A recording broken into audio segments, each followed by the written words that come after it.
Well, welcome everyone to the Rory and James podcast. I'm James and I'm joined down the line by Rory. Hello. Hello, Rory. So we've got another special episode today with music again as the theme. Rory, I don't know if you want to just introduce the song first. Yes, it was a song from 2008 that I wrote with another colleague, and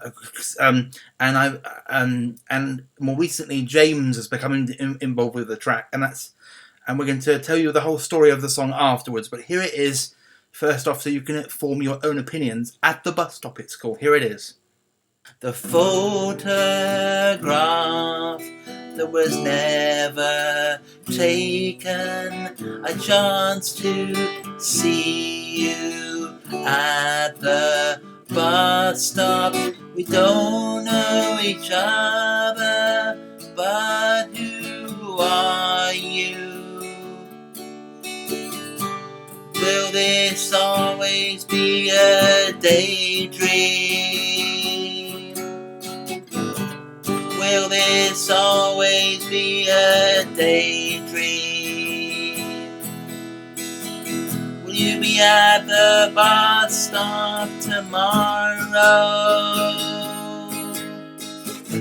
Will you be at the bus stop tomorrow? Will I have a chance to talk to you? Or will you ride away?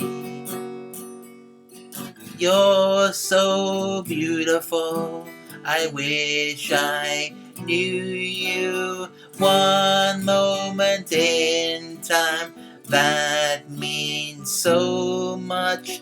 Where did you come from? Where are you going? Will this always be a daydream? Will this always be a daydream? Will you be at the bus stop tomorrow? Will you be at the bus stop tomorrow? Will I have a chance to talk to you? Or will you ride away? Your eyes are the gateway to your soul. Your long hair frames your face. In your raincoat, you're still enchanting. Will this always be a daydream? Will this always be a daydream? Will you be at the bus stop tomorrow? Will you be at the bus stop tomorrow? Will I have a chance to talk to you? Or will you ride away? Will you be at the bus stop tomorrow?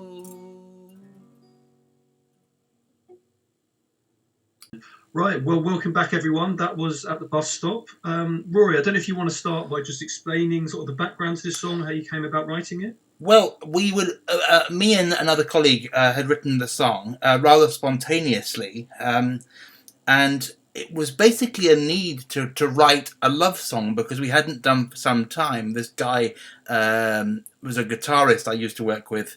You were at Goldsmiths at the time, I remember, so you were busy. And basically, we were. This song just poured out of a creative process, just out of my head, basically, and the other guy's head. But we were working out a finger plucking style which was quite difficult for me to sing against. And I don't know personally whether I envisaged the song as being a dream or a reality. Really, the over the years, to me, the song has taken on a dreamlike meaning more than anything else, really. That's fascinating. Didn't you just go into a bit more detail? What do you mean that it feels like a dream, or it's like a dream state for you?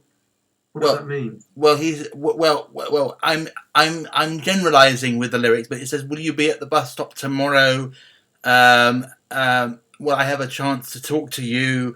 So I think I wrote it from the perspective of somebody standing up at a real bus stop and not having enough courage, in this case, to talk to the girl.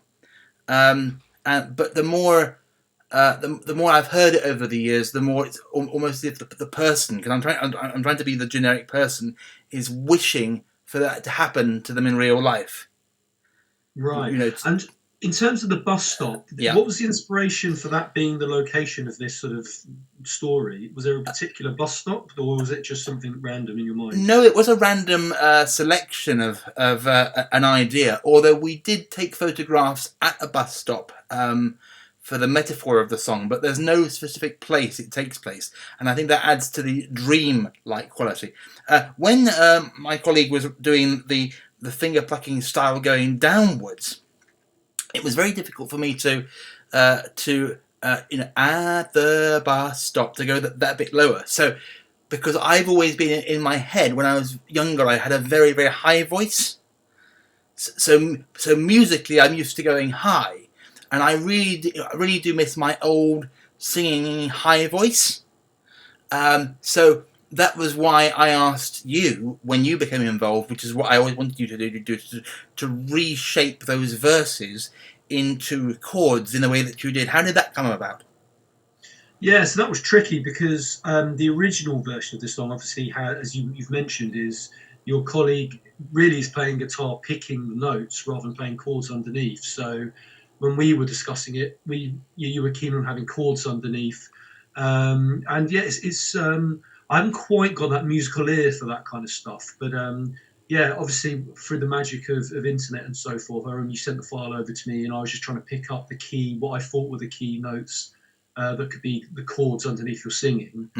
And so it was just a bit of almost a mechanical process of just trying to work out what would be best. And then ultimately we obviously met up together at your place and just played along, didn't we? And just tried to sort of see what worked and what didn't. And sort of the final product is basically that, isn't it? Yes, it's worth pointing out actually that although we're recording this face to face over the internet, we were actually in the same room when we recorded the bus stop song, the version that you've played on. There were two or three things that were interesting. We only did 2 takes of that song, and what you heard was the second take. And what's interesting is it's in the original lyric I had written on the last, "Will you be at the bus stop tomorrow? I wish it were today, wish it were today." But as it happened, because we weren't doing it spontaneously, you stopped playing before the "I wish it were today" bit. So I stopped before that happened. And actually, I think that makes it sound better, because I think what I meant was, "I wish it were today" is a metaphor of saying, if it was tomorrow, would I have the courage to talk to you? But the reason why it's a contradiction in the lyrics, and why I think it's better that we stopped, is that the generic person that I am being says, "Will you be at the bus stop tomorrow?" Right? So if you're saying tomorrow, why would you wish it were today? Do you see what I mean? So actually, the way we did it made more lyrical sense, I suspect. But that's our interpretation, and we'd be very interested to hear what you think of it. And as I said before, that's why we played the song first, so that you had fresh ears, as it were. Yes, do let us know. Do leave a comment in the video, and we do read all the comments. And that wraps up this podcast. So thanks very much, Rory. No problem.